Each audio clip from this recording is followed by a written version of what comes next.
जगदीश शर्मा जी, चुनाव नहीं जीत पाए, 100 से कम सीट पर रह गए, जनता ने नहीं दिया कि आप सत्ता तक जाएं, तो धमकी वाली भाषा याद आ रही है। राकेश पांडे जी, चुनाव मोदी जी हारे हैं। 400 पार का नारा लेकर वो गए थे। आपकी हिम्मत नहीं, आप उनसे सवाल कर लें। वो तो अपने बनारस से खुद भी हार रहे थे। किस गड़बड़ी से जीते सारा देश जानता है। सही मायने में जिस तरह से आप माहौल बना रहे हैं, एक सलाह देना विपक्ष से नाते अगर बगावत है तो अजीब बात कर रहे हैं आपने। मैं आपका सुन रहा था पूरा भाषण 10 मिनट का। कम से कम शांति बनाने की अपील हम कहते हैं। हम तो बता रहे हैं प्रधानमंत्री जी, अपने वादे अपनी गारंटी पर चर्चा करो, चुनाव लड़ो। लोग परेशान है, पढ़ा लिखा लोग रो रहा है। नहीं, ये सलाह है जगदीश शर्मा जी, जो बांग्लादेश में हुआ यहां भी हो सकता है। अब तुम्हारे घरों में जनता घुस जाएगी, ये सलाह है। कौन ऐसे सलाह देता है भाई? अरे भाई, ये ऐसे आने वाले टाइम में होना है राकेश भाई। तो आप यही चाह रहे हैं ना, मतलब आप यही चाह रहे हैं। चर्चा करते हैं आप प्रधानमंत्री। आप चुनाव में जीत नहीं सकते हैं। आपके बयान का मतलब ये है कि आप यही चाह रहे हैं देश में। हम चुनाव, हमें देश की जनता ने चुना।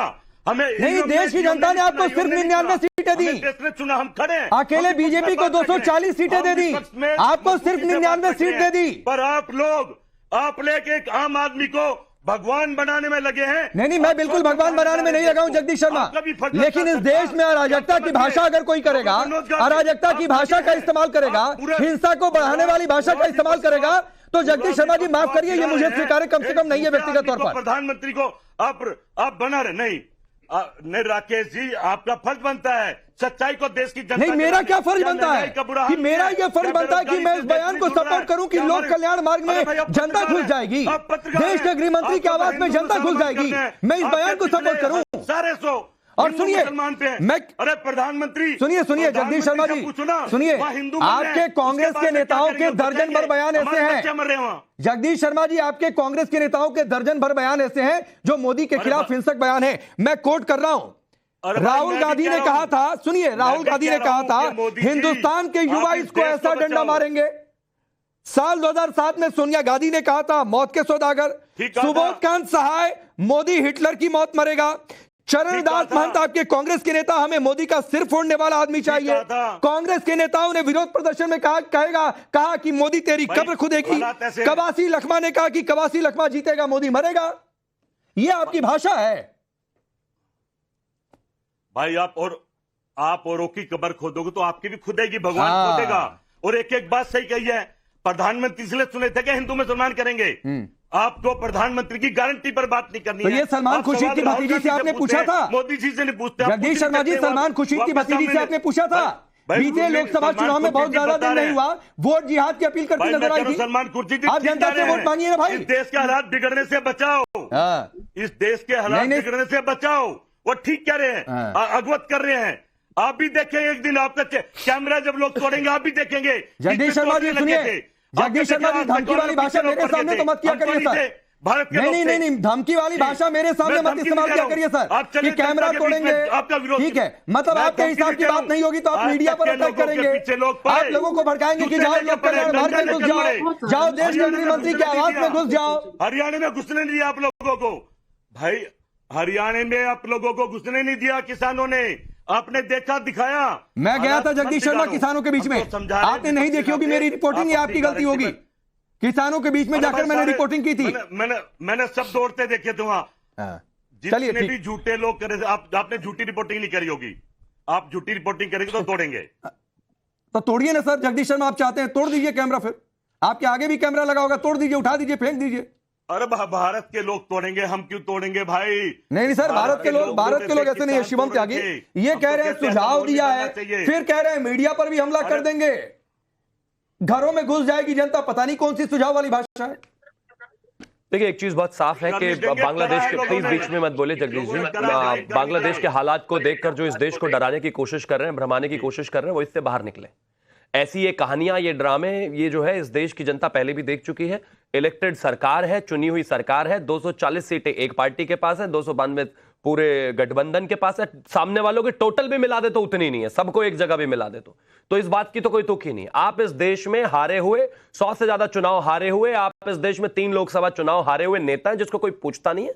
आपको अब सरकार में आने के लिए भी बस दंगे, ड्रामे, अराजकता, लोगों का प्रधानमंत्री के घर में घुस जाना, बस इसी सब उम्मीद रह गई आपकी, क्योंकि वोट लेकर तो जीतना बस की है ही नहीं, दम ही नहीं रहा राहुल गांधी में कि चुनाव जीत जाए। चुनाव जीत नहीं सकते, इसलिए इस तरह के प्रोपेगेंडा पर आधार बनाते हैं कि बांग्लादेश की तरह लोग भी घुस जाएंगे, हम तानाशाह हैं। विषय साफ है, आप इस देश को डराना बंद कीजिए। यहां लोकतंत्र है, यहां लोकतंत्र से चीजें चलती हैं, चाहे वो फारूक अब्दुल्ला हो, चाहे वो एक और नेता हो, कि यहां पर भी बांग्लादेश जैसा हाल हो जाएगा। कोई बांग्लादेश जैसा हाल नहीं होने वाला। लेकिन ये एक अल्टीमेटम है कि एक सोच लोगों के दिमाग में डाली जा रही है, देखिए कि जाओ लोक कल्याण मार्ग में घुस जाओ, जाओ देश के गृह मंत्री के आवास में घुस जाओ। देखिए ये तो इमरजेंसी सोच है ना भाई, ये तो इंदिरा वायरस है, इसको कैसे आप डिनाई कर देंगे? इमरजेंसी वाली सोच है, लोगों को लगता है कि सारी इस तरह की चीजें कर दे, नहीं चल सकता। अराजकता से ये देश नहीं चल सकता और ना चलने देंगे। अराजकता और तो और जो जम्मू एंड कश्मीर में होती थी, इस जनता ने, इस सरकार ने वो भी खत्म कर दी है। अराजकता नहीं हो सकती। आपको दिक्कत है, आपको परेशानी हो सकती है, आपको सरकार से शिकायत हो सकती है, लोकतांत्रिक तरीके से इस देश में रोज प्रोटेस्ट होते हैं, कोई दिक्कत नहीं है। लेकिन वहां की चीजों को देखकर जिस तरीके से यहां पर ड्रामा बनाया जा रहा है वो बिल्कुल एक्सेप्टेबल नहीं है। और एक और चीज मैं कहना चाहता हूं, मेरे लिए तो उससे भी महत्वपूर्ण विषय यह है कि इतनी सारी बातें फलस्तीन तक पहुंच जाने वाले लोग, all eyes are on Rafah, all eyes are on London, all eyes are on फलस्तीन, ये all eyes are on Bangladesh क्यों नहीं जा पा रहे? बराबर में बॉर्डर है भाई। नहीं आइज तो है, वही यहां हो जाएगा। एक सवाल नहीं उठा पा रहे बाकी के जो लोग हैं यहां। बोलिए जगदीश जी, कुछ कहना चाह रहे हैं, बोलिए। इस देश में कुछ कथित जर्नलिस्ट भी हैं जिन्होंने कहा कि ये ऐसा लगता है कि ये अराजकता नहीं, जनता की खुशी है। ये बात समझ लेने की आवश्यकता है कि इस देश में अराजकता का सपना देखने वाले मिट्टी में मिल गए और मिट्टी में ही मिल जाएंगे। शिवम जी, हम हारे नहीं है, हराए गए, पूरे देश को पता है। क्यों? हम फिर भी थोड़े से हैं, कैसे? पर भारी कैसे हराए गए बताइए जरा, और देश में भी कैसे हराए गए बताइए, बात उठा रहे हैं। कैसे हराए गए? अरे भाई, हम ईवीएम से हराए गए। मैं तो आप ईवीएम से, आपके कहने से क्या होता है? राहुल गांधी तो नहीं मानते इस बात को। डीएम से राहुल गांधी कैसे जीत गए? प्रधानमंत्री भी हारे थे। फिर राहुल गांधी कैसे प्रधानमंत्री भी हारे थे। अरे राहुल गांधी प्रधानमंत्री भी हारे थे। चुनाव को चिल्लाने का कोई लाभ नहीं। मैं बता रहा हूं, राहुल गांधी तो अनपढ़ों की फौज से लड़ना गुनाह है, बेकार है, बिल्कुल नहीं लड़ना चाहिए। कौन लड़ेगा आपसे? नंबर एक, अरे आपके नेता दो जगह से जीत कर आए, 99 सीटें आ गई, इससे ज्यादा की हिम्मत नहीं है, ये बताइए, इससे ज्यादा सीटें आ जाए। स्टूडेंट आप क्या जीतने के लिए, प्रधानमंत्री बनने के लिए देश में दंगा कराओगे? आप पढ़े लिखे लोग हैं, आप पढ़े लिखे लोग हैं। देश जानना चाहता है जो 5000 स्टूडेंट वहां फंसे हैं, उनके बारे में क्या सोच रहे हैं आप? या हाथ पे हाथ धर के बैठे रहेंगे शेख हसीना के साथ? नहीं, जगदीश शर्मा जी सुनिए, ये आपका सवाल बिल्कुल ठीक है। तो सलमान खुर्शीद को सिखाइएगा कि जिस कार्यक्रम में गए थे वहां पर उन 5000 छात्रों की बातचीत करनी चाहिए थी। ये नहीं कहना चाहिए था कि जो बांग्लादेश में हुआ यहां हो जाएगा। उसी मंच का इस्तेमाल ये सवाल पूछने के लिए करना चाहिए था। उसको गलत तरीके से ये कंस्ट्रक्टिव अपोजिशन होता है कि पूछे कि भाई हमारे छात्र जो वहां फंसे हैं, जो लोग फंसे हैं, जो व्यापारी फंसे हैं, वो कैसे वापस आएंगे? हमारा ये पूछना चाहिए था, धमकी नहीं देनी चाहिए थी। ये आपकी जिम्मेदारी है। लोकतंत्र में बात करना हमारा अधिकार है, आप हमारा अधिकार नहीं छीन सकते हो। विपक्ष का अधिकार है सरकार से सवाल करे। सर तो अधिकार का इस्तेमाल करिए सर, वो अधिकार आपको धमकी देने का अधिकार नहीं देता है, ये आप जान लीजिए। शिवम एक